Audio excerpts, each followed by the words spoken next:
Guys, welcome back to my channel. If you're new here, my name is Bonita. Here we talk about all the things that we love as it relates to lifestyle and luxury. Let's do a little color. Better. Again, if you're new here, we do videos twice a week.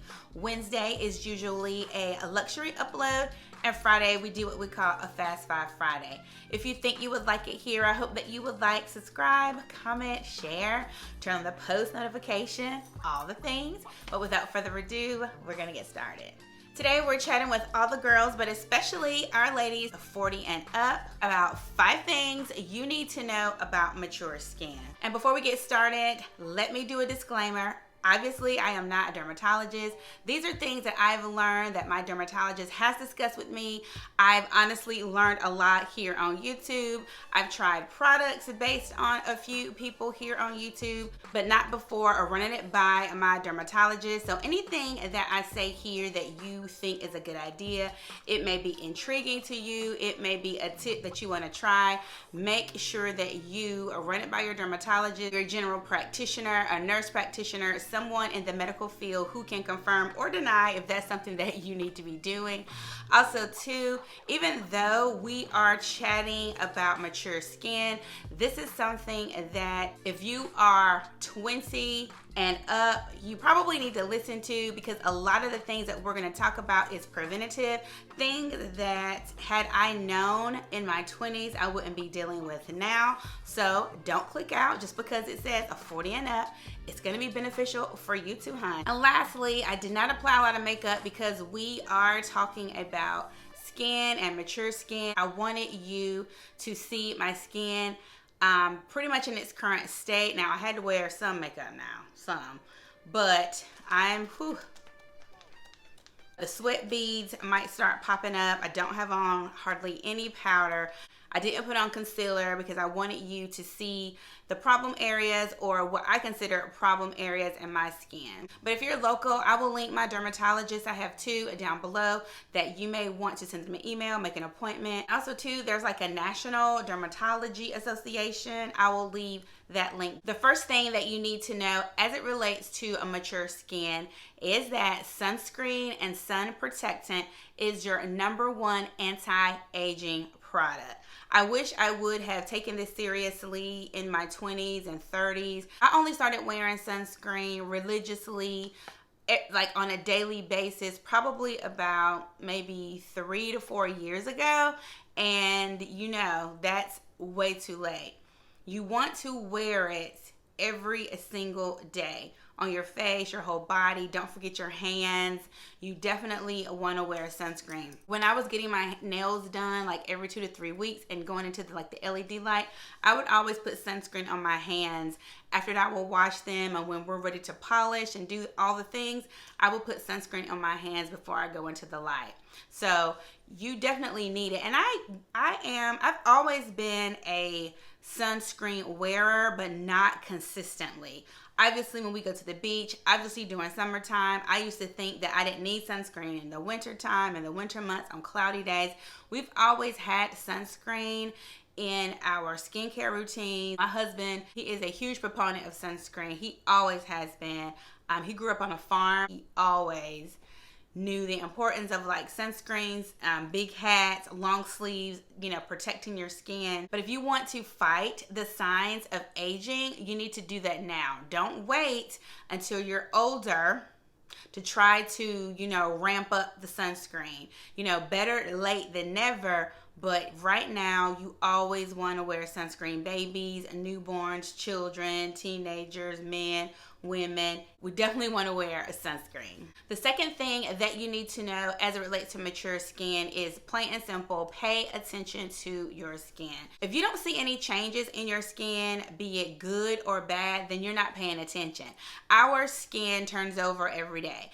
Our skin is under a repairing, healing process every day, and especially at night. So you're going to see changes in your skin over time. As you get older, those changes become more rapid and you can see them more clearly, but you should be able to see changes in your skin, monthly, sometimes weekly, depending upon the products that you're using, depending upon what you're eating, how much water you're drinking.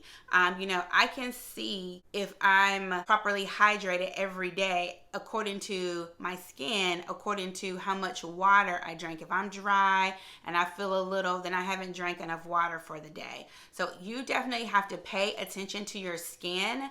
And if you don't see any changes, you're not paying enough attention. You should always see a change in your skin. Again, it may be a positive change or not so much, but you should pay attention and know what your skin needs. The third thing you need to know about mature skin is to stay ahead of the wrinkles, the frown lines, the smile lines, the squinty eye syndrome. Stay ahead of that. Circling back to paying attention to your skin, you want to do all the preventative work on the front end. I am very expressive with my eyes. You guys know about this thing right here. And I'm very expressive and I squint when I smile. So I have a wrinkling here. Here I smile really hard, my cheeks. Here I have smile lines here. And my dermatologist noted that when I was younger, I should have been using age-defying, like firming skin. Because when I was younger and I would do this, my skin would go back, right? Your skin will go back. It will go up. It will go down easily, no marks. As you get older, your skin loses elasticity, right? So when it goes up, it may not come down as easily. You lose collagen. It may cause an indentation. So that's where the wrinkles, frown lines, smile lines, expressive lines come from. I call this a wrinkle, but my doctor said it's not. It's just an expressive line. It's not really considered a wrinkle. So that's why I need to use like collagen agents here in the dip, firming type things. You just need to stay ahead of the game and be preventative. So in your 20s, if you notice, because we're paying attention to our skin, right? If you notice that you're a smiler, you smile hard, you're a frowner. My grandmother used to say, don't frown because it causes wrinkles. And true that, Grandma, it definitely does. But if you're seeing that you're very expressive with your face and you want to go ahead and use some of these things maybe once a month, twice a month, talk with your doctor to confirm what you need to use and how often. But you want to be preventive, staying ahead of the wrinkles so that, because it's inevitable. Aging is inevitable. Your skin is going to lose some of the things that they originally had, 48 years ago. So if I can help it to produce it more, if I can help it to turn over more, to lessen the appearance, or to push the wrinkles off altogether, then that's something that you need to be doing in your 20s and 30s. Fourth thing you need to know about mature skin is that try to adjust your makeup routine and products as often as you can, as often as you need to, because again, we're paying attention to our skin and we know what's needed. For me, I just talked about, having the wrinkling here. Let me come up so you guys can see, which I know you can see it really good. But you can see the little fine lines and wrinkles here because I am so expressive with my eyes. So I no longer put concealer right here because that concealer, the good concealer, the cheap concealer, the more expensive concealer, it's going to settle. It really has nothing to do with the product. It has something to do with the application. Now, the better products that are not drying are going to look better here for me, but it mostly has to do with the application. I can no longer put concealer right here under my eye because it's going to settle, and then dab it with a damp beauty blender or with my finger, whatever. Apply concealer down here or over here, and then I dab it up as I need to.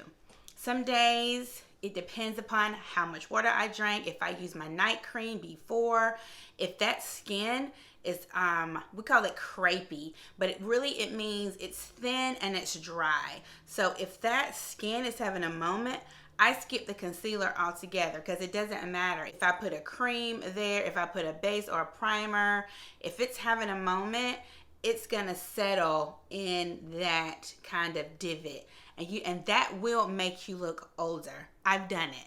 I've done it in pictures. I've done it on camera. There's 2 over 40 makeup gurus that I follow religiously here on YouTube and on Instagram, and I will link them down below or put them here on the screen. But they give you all the deets as it relates to concealer and concealer tricks for older women here. Another thing that I've changed, I never would use setting spray. I use setting spray now. I didn't think I needed it. I didn't think that it was beneficial to me. I just never thought I needed setting spray, but now with hot flashes, my makeup will pretty much melt off of my face, and we're headed into spring, summer. So I have purchased some setting spray, and I definitely use it, and it does work better for me. Another thing that I do, I go ahead and put my sunscreen on first as a base, let it sit, and I do use foundations and tinted moisturizers that have SPF already in it. That works for me. As my skin has gotten older, I can't have too many layers because I will look really cakey. Done that before too, made those mistakes trying to, make it look seamless and flawless. It really will cake up quicker the older you get. You just don't need it. It looks weird. It does. It just looks weird on our skin. And the 5th and final thing, which I think is probably one of the most important things for mature skin, is you need to see your dermatologist as often as you need to. And that's for all of us. Even if it's not specifically a dermatologist, make sure you're seeing your general practitioner, your internist, because they're going to know some things about your skin as well. I try to see my dermatologist at least once a year because we have moles, and again, you probably can see them here, and they run in our family. We get them from our mom, and they just appear. The older we get, my brother, he had like no moles, and now he have them. He's bald, so they've come in all over his head. We have to go to the doctor often to keep an eye on our moles. Make sure that they are not a weird or wonky shape, that they're not hurting, they're not bleeding, because my mom did have skin cancer years ago. It actually was on her toe, and I was the one. The cells came under her toenail. They turned cancerous. I just noticed she had on some flip-flops or something one day, and I just noticed that her toenail looked weird. I was like, Mom, what? She's like, oh, I think she thought she had a fungus because she said she thought that she had gotten her toe nail cut too short and maybe something weird happened. But I urged her to go to the doctor and say, no, I think you need to go to the dermatologist. And she did, and sure enough, it was skin cancer underneath the toenail. To this day, her dermatologist really, they don't know how she got it, other than the cells just went wrong. And people who have moles and freckles, we're at a higher risk for skin cancer. It is a myth that Black people, African Americans, cannot get skin cancer, because we can, and we can also get skin damage because we typically do not wear sunscreen, or we're not consistent in wearing sunscreen. So just, make an appointment with your doctor, your dermatologist, and try to go as needed. Also too, fun fact, the dermatologist, they will give you a lot of high-end products for free, a lot of samples, and not like the little samples that we get in the mail, like the travel size things. I've gotten a lot of good skincare, sunscreen, things like that from my dermatologist, because they want you to use it. They want you to try it. All right, guys. Well, that's it. Those are the 5 things you need to know about mature skin. And thank you guys for all the kind words on my curly hair journey. You know that hair is a issue for me. It is a touchy topic for me right now. So seeing all your comments and texts saying that you liked my hair, it made me look more youthful. It really made my day. So thank you guys for everything, and I will see you next week. Have a good weekend. Bye.